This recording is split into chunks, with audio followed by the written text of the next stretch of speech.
મારું નામ છે સાકરિયા ધ્રુવી. હું ધોરણ 2 માં અભ્યાસ કરું છું. આજે હું તમને સરસ મજાની વાર્તા કહીશ. શાંતિથી બેસીને સાંભળજો. વાર્તાનું નામ છે ઊંટ અને શિયાળ. એક સુંદર મજાનું મોટું જંગલ હોય છે. જંગલમાં ઘણા બધા પ્રાણીઓ પક્ષીઓ રહેતા હતા. એમાં ઊંટ અને શિયાળ પણ રહેતું હતું. એ બંને પાક્કા મિત્ર હતા. જ્યાં ઊંટભાઈ જાય ત્યાં સાથે સાથે શિયાળભાઈ જાય, જ્યાં શિયાળભાઈ જાય ત્યાં સાથે સાથે ઊંટભાઈ જાય. એક દિવસ ઊંટભાઈને તો શેરડી ખાવાની મન છે એટલે શિયાળભાઈ આજે તો મને શેરડી ખાવાની ઈચ્છા થાય છે. શિયાળભાઈ બોલે છે, મને પણ થાય છે ઊંટભાઈ. પછી એ તો શિયાળભાઈ કહે, તો આપણા જંગલમાં ક્યાંય જ નથી, તો નદીના ઓરલા પાળે છે. પછી શિયાળ ઊંટભાઈ કહે, તો આપણે જશું કેવી રીતે? પછી તો બે થોડી વાર વિચારતા લાગે છે. પછી વિચાર્યા પછી બે થોડી દૂર ચાલતા જાય છે અને એક સુંદર મજાની નદી આવે છે. નદી તો પાણીથી ભરેલી હોય છે. શિયાળને કહે, મને તો તરતા આવડતું નથી, તો પછી હું કેવી રીતે શેરડી ખાવા આવી શકું? ઊંટભાઈ કહે, તું ચિંતા ન કર, તું મારી પીઠ પર બેસી જજે. પછી ઊંટભાઈને થોડા વાંક આવડે છે અને ઠેકડો મારીને ચડી જાય છે શિયાળભાઈ. અને પછી તો બે પાણીમાં તરવા લાગે છે. થોડે દૂર જાય છે પાણીની વચ્ચે તો શિયાળભાઈને તો ડર લાગે છે.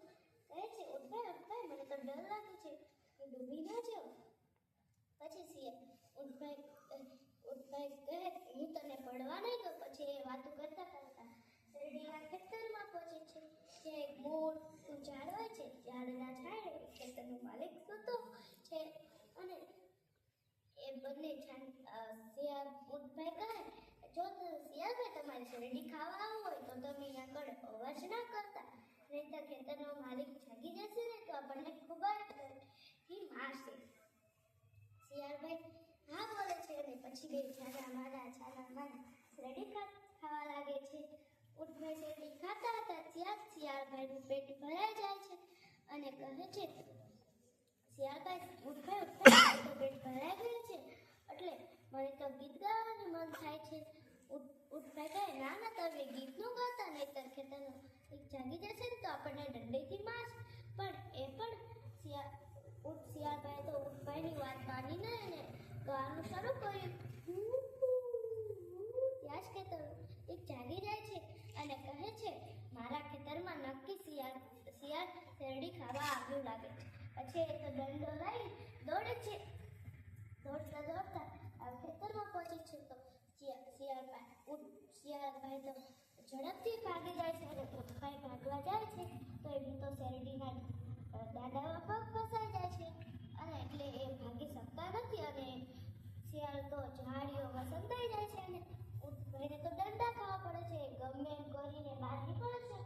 બહાર નીકળતા જ ઊંટભાઈ કશું જ ના બોલે છે અને શિયાળભાઈ કહે, મને નહોતી ખબર કે આવું થશે. ઊંટભાઈ કશું જ ના બોલ્યા અને વાંકા વળે તો શિયાળભાઈ ઝડપથી પીઠ પર ચડી જાય છે. પછી બે પાછા જંગલમાં જાય છે તરતા પાણીમાં અને પાણીની વચ્ચોવચ્ચ જઈને કહે છે, શિયાળભાઈ મને તો આવડવાની ઈચ્છા થાય છે. શિયાળભાઈ કહે, ના તમે આવડતા નહીં કે ડૂબી જાય. પણ એ પણ એમની વાત માને અને આવડવા લાગે છે. ત્યાં શિયાળભાઈ ડૂબી જાય છે અને ડૂબવા લાગે છે અને બહાર નીકળીને કહે છે, જંગલમાં પાછા જઈને મારો બદલો પૂરો થયો. જય બહાર.